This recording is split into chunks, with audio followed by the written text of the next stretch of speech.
So hello, and thank you everyone for coming. It means so much to see all of you here. And this is Natalia and Alexey, the directors of this film. Let's give them a storm of applause again. Thank you so much. And I'm gonna make a disclaimer. This is the first time that Alexey and Natalia are talking about this film in the United States and presenting it, and for the university audience as well. And my very first question to both of you is, how did you come up with the idea of Captain Volkonogov Escaped, and why did you decide to tell your story in this genre? Okay.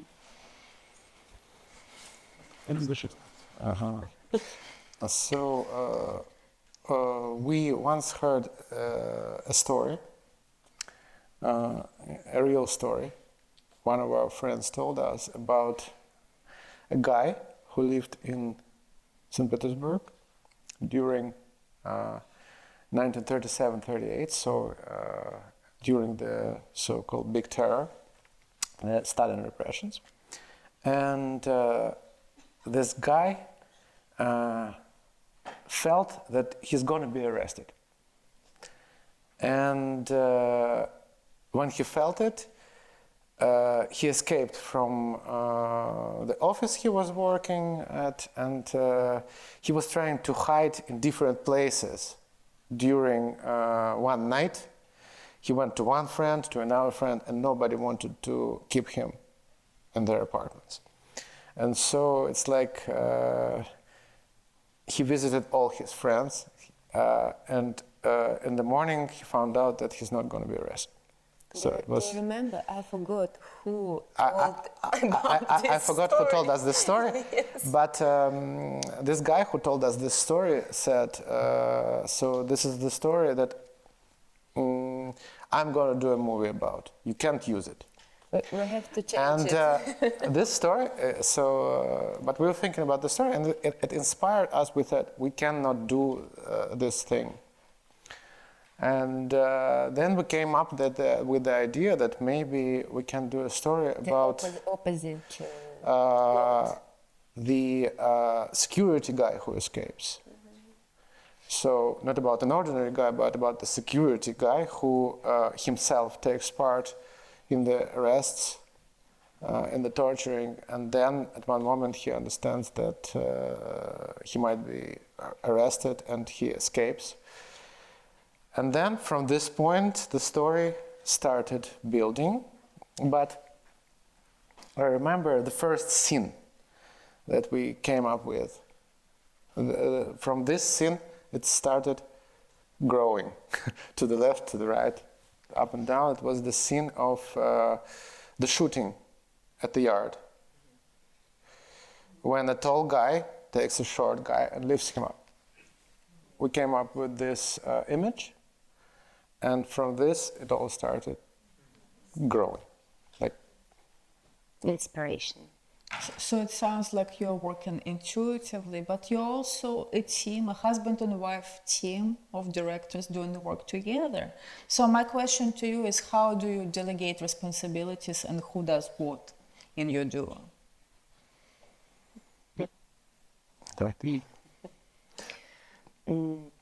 Yes, we have two ways in our working. I am a director. Lyosha is scriptwriter and co-director too. It's main characters for our movie. So when we write script, usually it's more on me, like to create the body of the script. And when we are during the shooting, Natasha is the boss on set, because there can be only one boss on set. Otherwise, it's more manager working. It would be chaos. And I'm like her consigliere, like whispering something. Okay, so Natasha is I the didn't boss. hear him. All I heard right now is Natasha is the boss. I think it's important. Yeah. Okay. That's why it's interesting that when we introduce our directors couple, we usually it's Natasha Merkulova and Alexey Chupov. And this is interesting, that when we come to different countries, people always put us in other order because people are used to put the man first, even in Europe. Sometimes it happens, and Male society. yes, and I'm calling people, writing to people that please correct this because in our couple, the woman comes first. It's really easy to remember. It's like in figure skating. So we talked about the genre of your film before the film, and you told me that you think about it as a retro dystopia, right? Retro utopia. Retro utopia. Retro utopia. Okay, so utopia, not dystopia, that's important. And my question to you, how much of the actual archival research have you done on the 1930s and Stalinism, and what kind of sources have you worked with when you wrote your script? So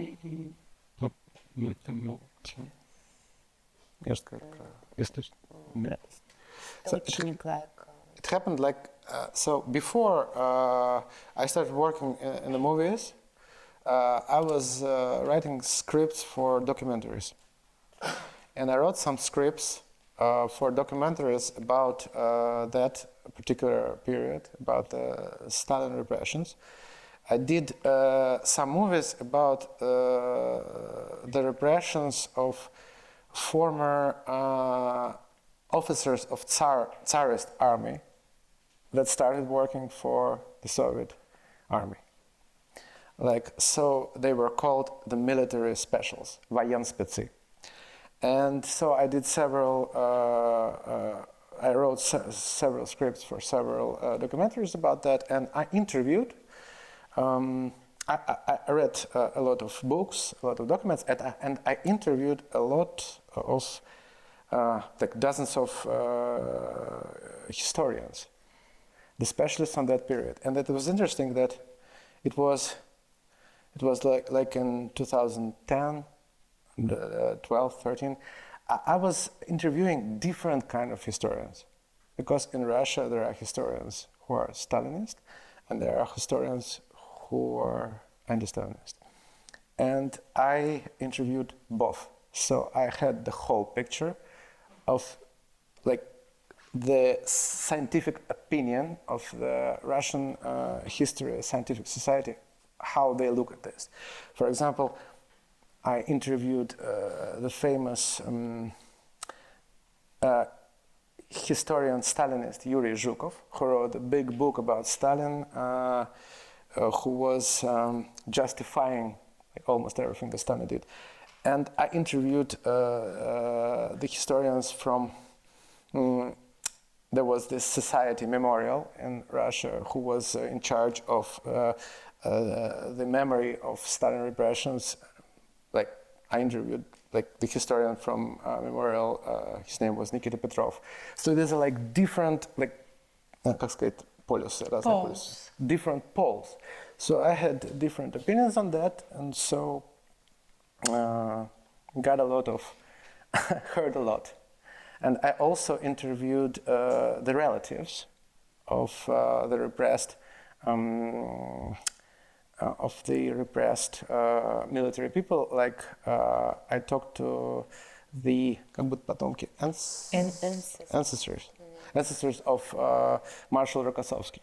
I did interviews with them. So descendants, not ancestors, descendants. I always mix it up. So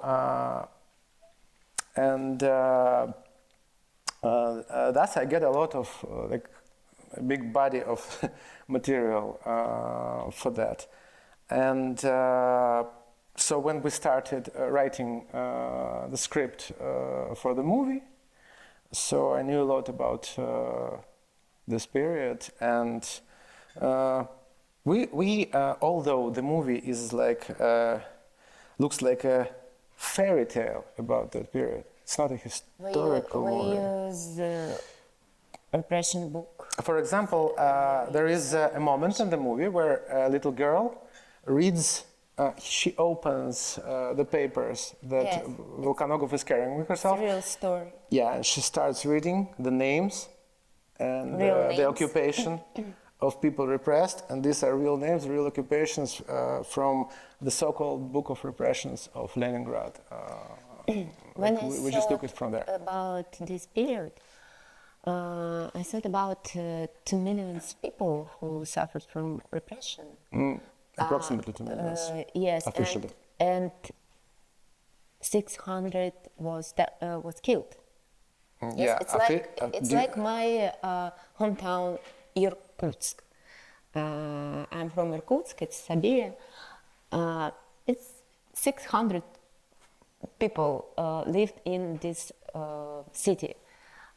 When I saw in my town, maybe it's map, maybe it's just different pictures, it's not important, but for me it's really difficult feeling about its whole city. It's a lot of people living here. Everything is dead. Everybody. Everybody is dead. It's strange situation. It's unbelievable situation. It's inspired me and Lyosha for this statement, for this movie.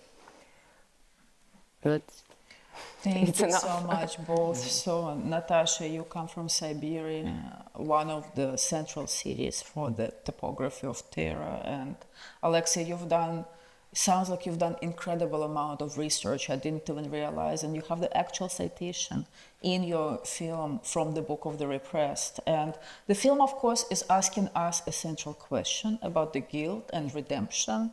And we think about the 1930s, but I'm also thinking about the functionaries who make decisions in Russia today. And yet your film is beautiful aesthetically, absolutely mind-blowing. And I have a maybe very open-ended and general question to both of you. How do you reconcile aesthetics and ethics in your work? And is there anything that you can say about this? well, it's more will be like has same language with contemporary people. It's not historical movie at all, yes, but it's we have a lot of real details in this movie, like real people and their cases, and real life and situation. But circumstances, layout, costume, dresses, a lot of details, it's not real. A lot of, I don't know, period eras. We took 70s and 16th and 30s. It's a lot of it's mixed. Yes, our production designer Sergei Fevralyov told us, okay guys, we have very small budget. It's not low, it's more low. Below low. It's little budget. We have very hard situation with shooting.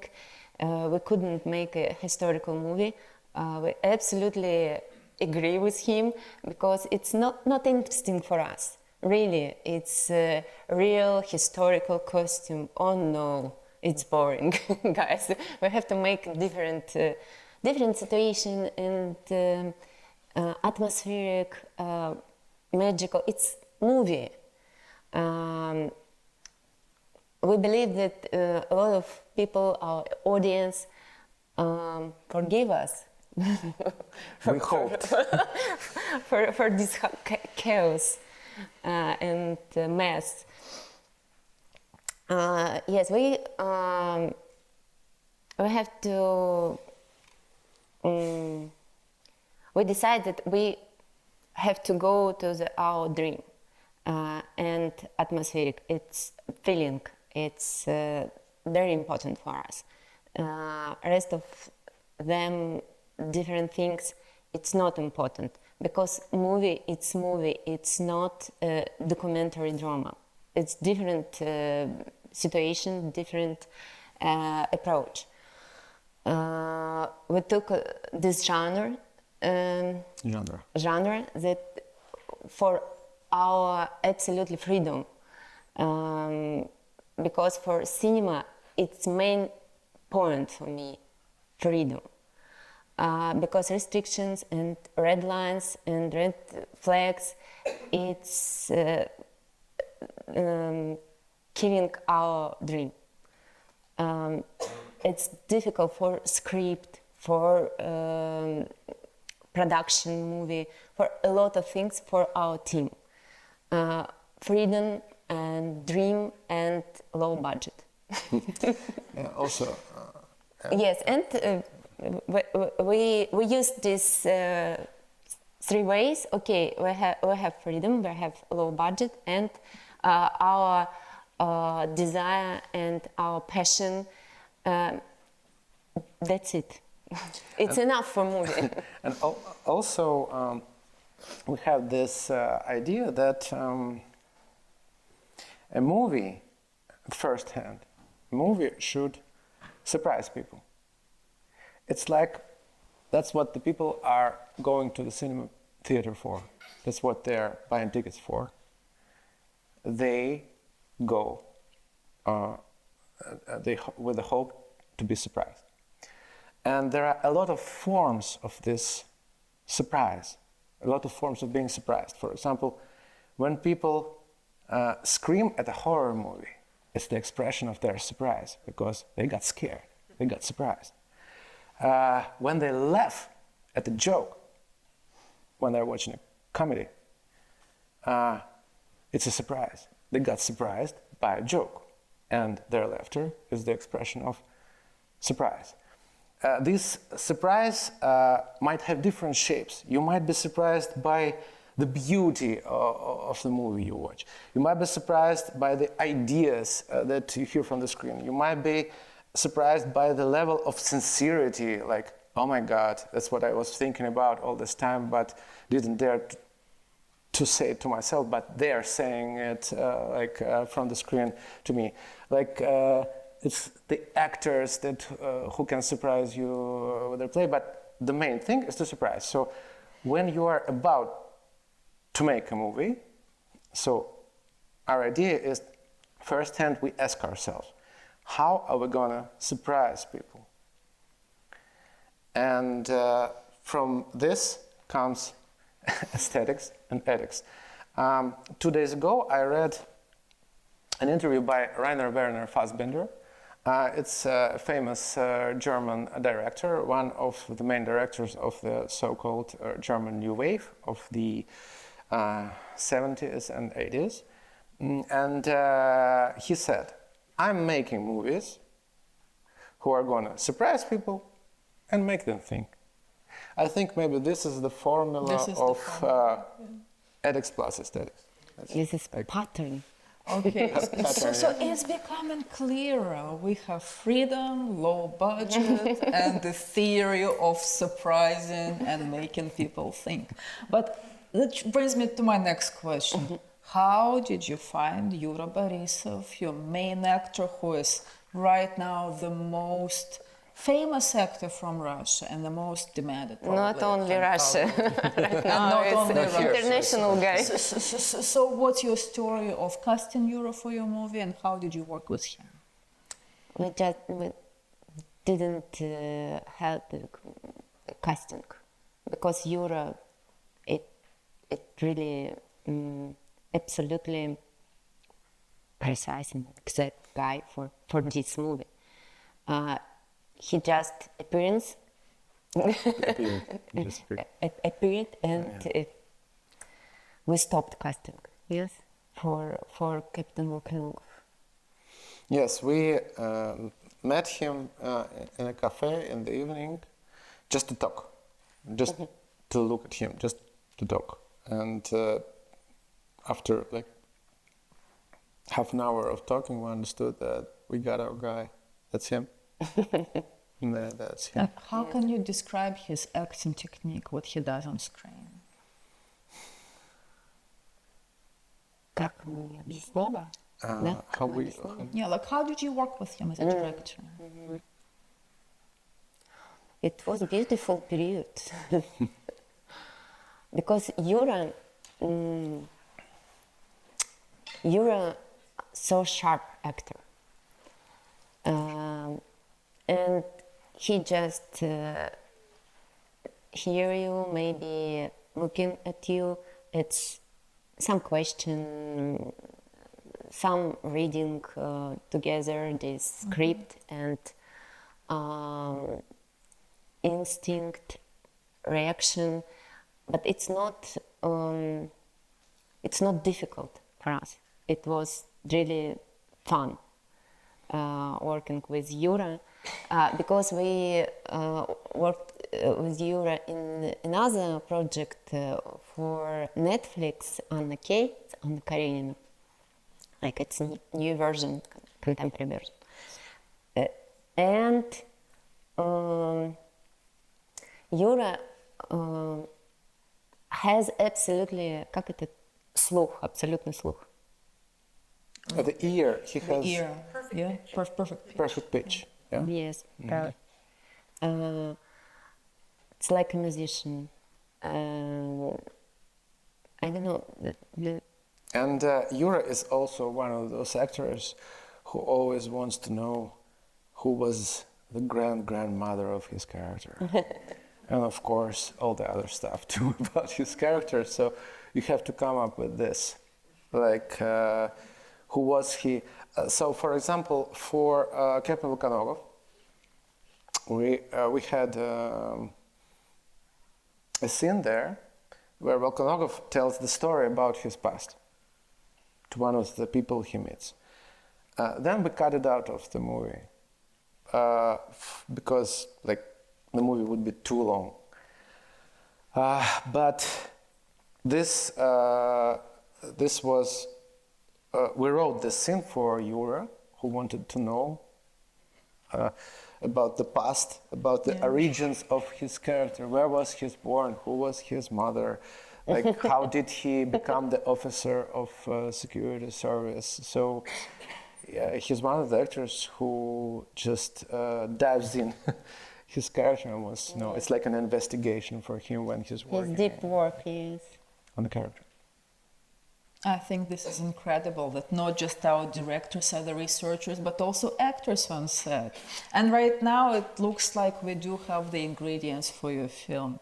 Freedom, low budget, Yura Borisov, but Of course. desire to surprise, but there is still one more, and that's the costumes. Maybe we have costumes. to talk about Nadia Vasilyeva. Yes, the costumes, and I was going to ask you about the work of a very famous costume designer, Nadia Vasilyeva, a genius costume designer, also a wife of a genius director, Alexey Balabanov, who is unfortunately no longer with us. So could you talk a little bit about Nadia's work?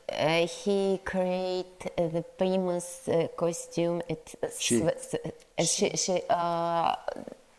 Balabanov movie, Brat. So for Brother, which we are going to watch with our students. Maybe do you remember its sweater? Who was Sweater, that? the The sweater? iconic, Danila Bodrov? Yes. Yes, It's of sweater course. like The the stretched. defender, the Russian defender. Yeah. Yes,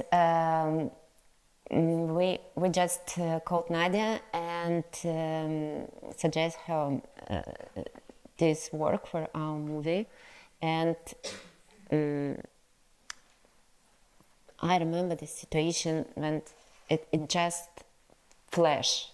The red man in Golden Palace. It was your dream or it was your vision? Like vision. It's just one picture in my brain, my mind. I told about Nadia.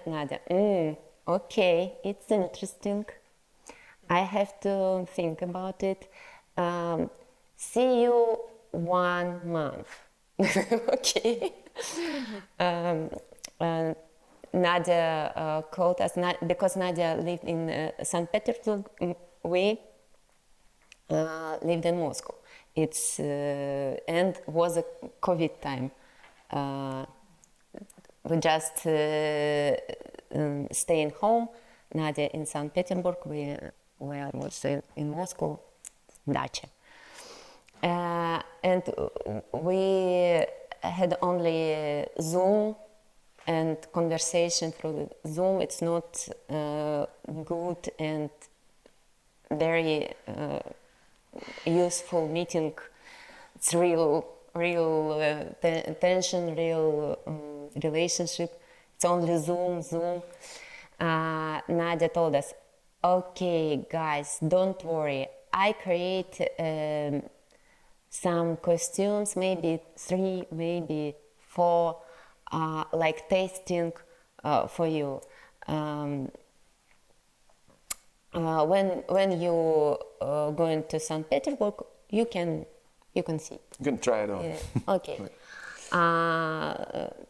When COVID is done, COVID time. COVID.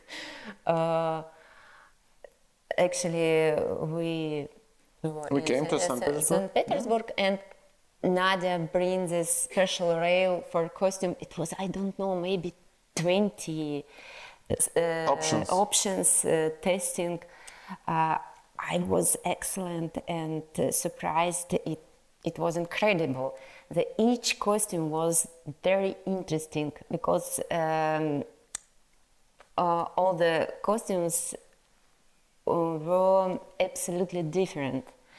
I love everything, but I told Nadia how we can choose it. We discussed about with Losha, and we decided, okay, Nadia, we took all of them. We take all. Yes, because it's maybe officer style. It's very довольно. It's like for soldier style. Private officers. Yes, different so there are guys. gradations. Superior, yeah. Yes, That's different amazing. guys, different costumes. It is special Adidas style with stripes. Which is Yes, central for post-Soviet and culture. Nadia created like разные звания. Different ranks. Ranks, yes. It's 2 stripes, 1 rank. So she created an entire world with her costumes, which is amazing. Yes. And I have the question I absolutely have to ask you guys. When they're dancing in red, that made me think of course, the second part of Ivan the Terrible by Sergei Eisenstein, the Oprichnike's dance. How much of that did you have in mind when we were doing that? And if not, what other works of art or I've movies never seen this You've movie. never seen it? No. Sorry. It's an iconic clip I show to my students. This is how Eisenstein works with Shame on colors. you. Shame on you. That's crazy. But your work is very referential, and there are paintings of the avant-garde that you see, like on the murals. You hear Shostakovich's music, lots of different things. Could you talk about it at all? Like, how did you work with different references, and who influenced you as director in your work? Love movie. I don't know. You'd be surprised. You'd be surprised, but we watched a lot of movies about escaping. So, for example, we analyzed it, how it's shown. So there was this very famous English movie, 71, about Dublin, about the events in Dublin in 1971. I think the director's name is DeBarge. It was a famous movie about Ireland, about the events, the bloody events in Ireland. And this is a story about an English soldier who happens to be on the Irish territory. He's lost there after a raid, and he's trying to get out of there, and everybody is hunting him there. Then also we watched like escape classics like The Fugitive by Andrew Davis, actually, with Harrison Ford and Tommy Lee Jones. And I think that Tommy Lee Jones's character really influenced the character, like when we were writing the character of Major Golovnya, who is chasing Volkonogov. There is an influence of Tommy Lee Jones' character, sure, when we were writing the script.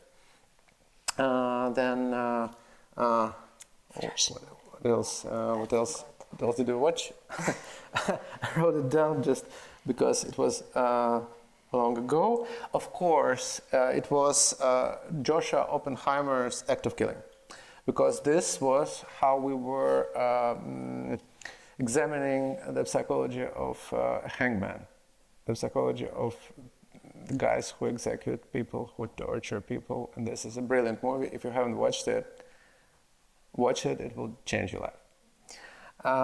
So what else? What else? Of course, when we're talking about utopia in the movie, you can't go without mentioning Terry Gilliam and Brasilia, and the strange world that is created there.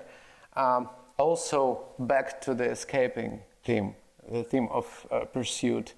It's Jean-Pierre Melville's Samurai with Alain Delon. I don't know. It's Jean-Pierre Melville is a famous French director who made actually criminal dramas mostly, but he influenced all the great directors of Nouvelle Vague, of French Nouvelle Vague, like Jean-Luc Godard and François Truffaut. They were big fans of Jean-Pierre Melville. And of course, from the Russian directors, like the first one was Alexey German. I know that my students saw Maika Hrustalев in the morning. So yes, because this was one of the greatest Russian directors, Soviet directors, Soviet and Russian directors who maybe мой друг Иван Лапшин made movies about this period. Ivan Lapshin. Yes, absolutely. Yeah, and of course there were a lot of references from the books that we read, like a lot of writers, not only Russian writers like Solzhenitsyn, like foreign writers like Jonathan Liddell, like Kurt Vonnegut, Joseph Heller. These are the people who knew how to work with black humor when you write about very tragic events, about very sad things. And we made some funny points in this movie. A lot of people criticized us for that because they said, jokes in such a movie,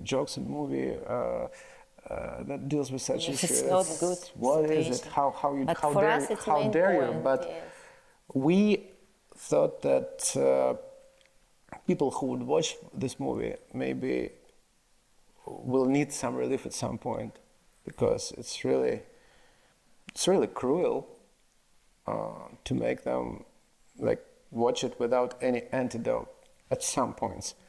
And when we were talking about this kind of humor, that we use this kind of black humor, it's from literature. I already mentioned Kurt Vonnegut and Joseph Heller.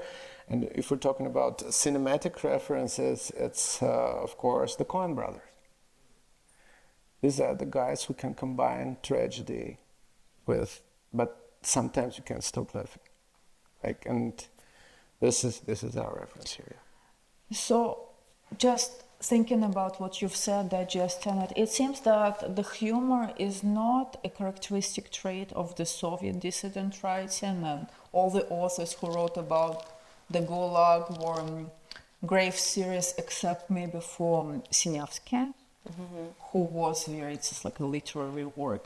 And it makes sense why the reception in Russia is mixed. Some people absolutely love your film and some people criticize it precisely for the genre and the tone with which you tell the story, because it's not a native tradition.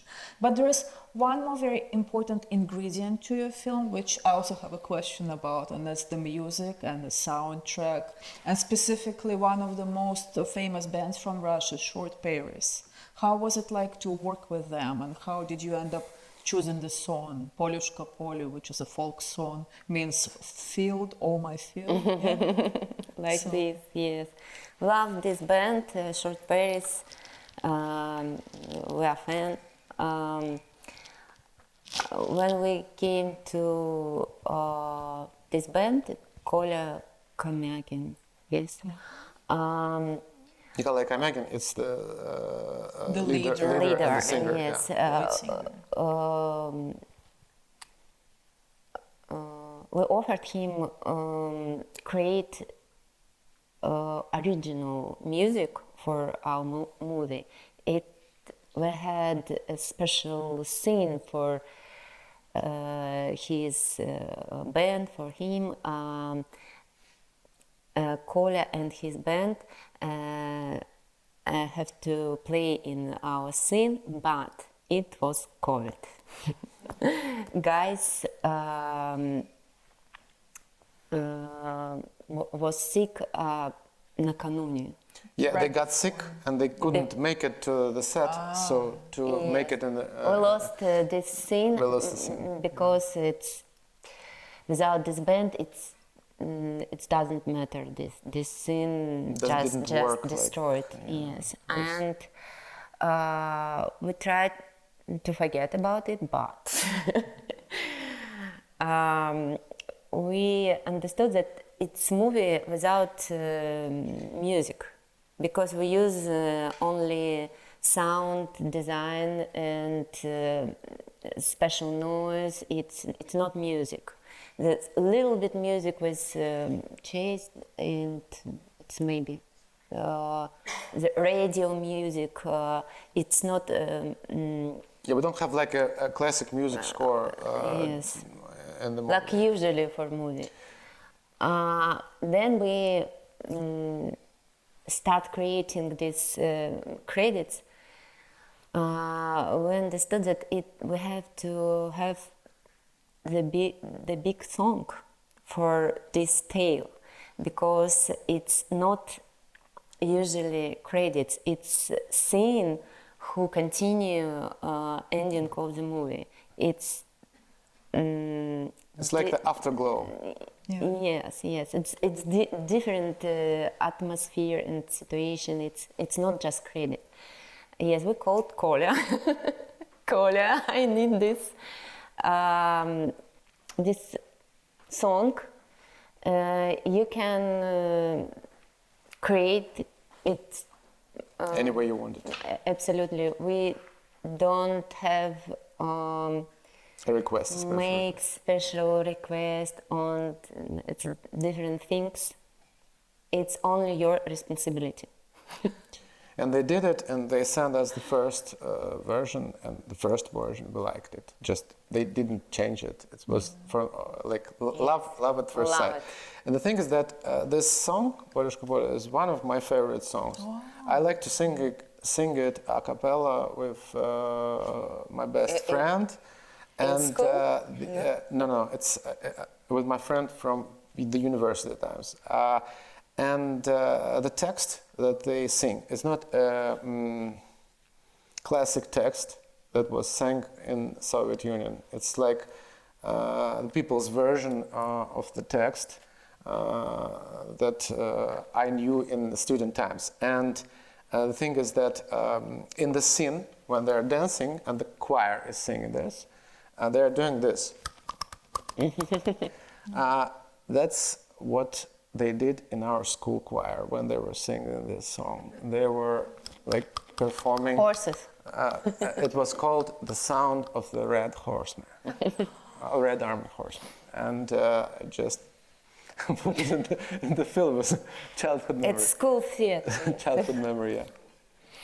So it sounds like you have all the ingredients for incredible film: the music, the costumes, the actor, the message, and the style, and the element of surprise, and the research that you've put into it. All of that. Yeah. Not only one actor, we have a very good Of cast course, there. of These are course, all great actors, maybe not as well known to the world as Yura Borisov, but these are all like the best. The best, The cream yes. of the cream, really. Nikita Kukushkin and Timofey Timofey Tribuncev, Tribuncev. Natalia Kudryashova, Viktoria Толстоганова, Юрий Кузнецов. Сейчас могу кого-то забыть, но Yes, it's a great team. I can just not mention everyone, but it was a great team. It was like the best. This is like just the opportunity to work with such actors. It's incredible.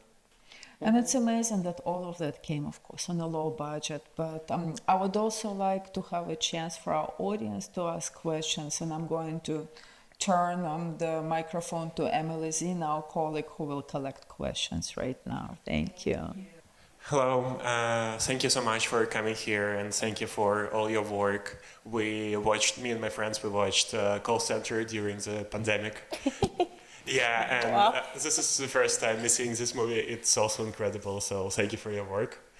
The questions that I have is that when I was watching this movie, I couldn't stop thinking that it premiered in 2021, but now it seems even more relevant and it speaks to the current day, maybe even more than at the time when it was shot. So I'm wondering, how did your personal attitude towards the art that you created change over these years, considering everything that happened? And is it like scary watching your movie speak more and more to the present day when it is this movie? The thing is that when usually each next movie of ours was released, like we heard people saying like, oh, those guys are brave. Yeah, those guys are really brave. How did they do that? But we're always like wondering why they say it, because all of our movies, even the TV series Call Center that you mentioned, all our movies are based on our fears. We just bring our fears first to the script, then to the screen. So these movies are made not by very brave people, but these are the movies made by very scared people. And of course, like everything that happens in the last years, like makes you scared. It scares you. And I don't know whether Captain Volkonogov becomes more and more scary for us because we watched it like hundreds of times when we were editing it, then on different screenings. But it's really it's all about our fears, what we are expressing, just starting from our first movies and until present. It's we are bringing it on screen. That's it. Thank you. Hi, thank you so much for the movie. It was incredible, and I'm currently reading the book that also connects it to 1937. It's called Darkness at Noon, about Nikolai Rubashov. So, all similar plot. But I have a question. I didn't understand why girl fired documents. Like, she said that nobody will forgive him, but she still fired them just because, I don't understand, like, just to prevent him for trying the attempts that will not be a success to be forgiven, or why? It's answered. Yeah, you answered it. She didn't want him to continue. She understood what he was doing. Oh, wow. Okay, thank you so much. Yeah. Hi, thank you guys for coming. I'm a student here of film, and my focus is writing. One of the struggles I've had recently is coming up with satisfying endings. So I'm curious as to the construction of the ending of this film. Were there any struggles you had? Did you have alternative versions of the ending when you thought of it? And if so, why did you choose this one over any others?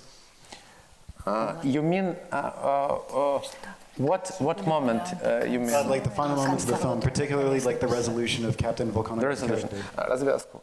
Yes, У нас были альтернативы. thank you for your question because it's a really difficult moment for us. We try maybe 20 resolutions and 20 options. No, a lot of decisions for this ending. We didn't take absolutely precise, the accurate ending for this movie. And after our editing,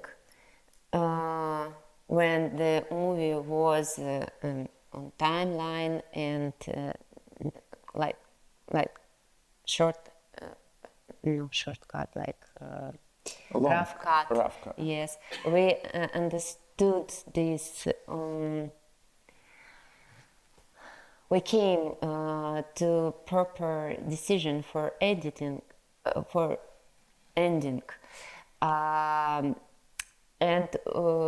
we went to our producers and asked about. Some reshooting. Yes, we have actually 5 extra shooting days for reshooting and additional editing. shooting. Yes, maybe it was spent for maybe 6 months. Yura has different appearance. It's interesting that we make a new boat. yes, and during these 5 days, that we of the additional shooting, he was already doing another project, and he had hair. That's because before he during the actual period, the main period of the shooting, he shaved his head for us, but then he had hair. And we had plastic makeup for him. For example, the scene of the chase, where he's running through the city and they're chasing him. It was shot during the extra 5 days. And he has another head. A little bit long. That's the work usually. of the plastic makeup and a little bit of CGI. Actually, there is a lot of CGI in this movie that you Not a lot. not very much, but it's in some places it's where you do not expect that it's CGI, because we had a very low budget for shooting, so we made a lot on CGI. For example, when you see the streetcar, the tram going through the city, there was no tram. Yes, it's not a real vehicle. There was a reference truck who was going, and then it was changed to a tram that was drawn by the CGI guys. So always painting too. Some painting is real when in the yard. Some painting. No. And the graffiti. The graffitis. Some of them are real. Like, for example, when you have this long shot when Volkonogov is working on a roof, it was really made by art department. It was too expensive. It was too expensive. It's painting and painters, it's a lot of time. And at night,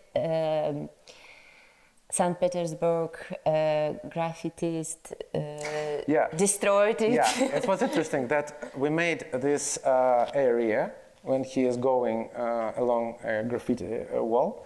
It was the area in St. Petersburg that really belongs to the graffiti gangs of St. Petersburg. It's like really wild territory that they draw there and they rule there. And when we came there just for 2 days to draw our own graffiti, they were really mad at us. And just after we finished shooting, in several hours, it was all gone. They just put their paintings upon it. They said, what's this? Yes, because it was contemporary painters like Malevich, Yes, of course. Filonov, Of course. And the guys from the graffiti gangs, they have their own style. Yeah, well, I mean, St. Petersburg is very famous for street art and socially conscious art and all of that. So we have one more question in the back. Yeah. Hi, yeah, I have a quick question about, before earlier, when answering another student's question or another person's question, you said that a lot of your work revolves around your fears. And I did notice that a lot of the tendencies and a lot of his motivations in the film were based on his fears of, well, not being forgiven and not going into heaven, and his fear of death. That does come in the end of the film. Do you see in the future or in any other projects you may work on that there will have a motivation of fear, or there will be a center of the fear that you may have with different characters at all, or just in general of what your fears would be come to fruition? Будущее вашего страха, чего вы будете в будущем бояться, о чем фильмы можете дальше делать. То есть как дальше работать с темой страха, да? Кажется, все используют. Trust me, this world is an endless source. We'll always have the material for inspiration. I think that you won't argue with me about that. All right, so thank you so Thank you much, so much. guys, for coming, and Natasha and Alexey. It was a privilege to have you on the Thank stage. you, And, Sasha. it was a You're terrific invited. evening, and thank you so much. And if you have more questions, please see Natalia and Alexey afterwards. So thank you. Thank you.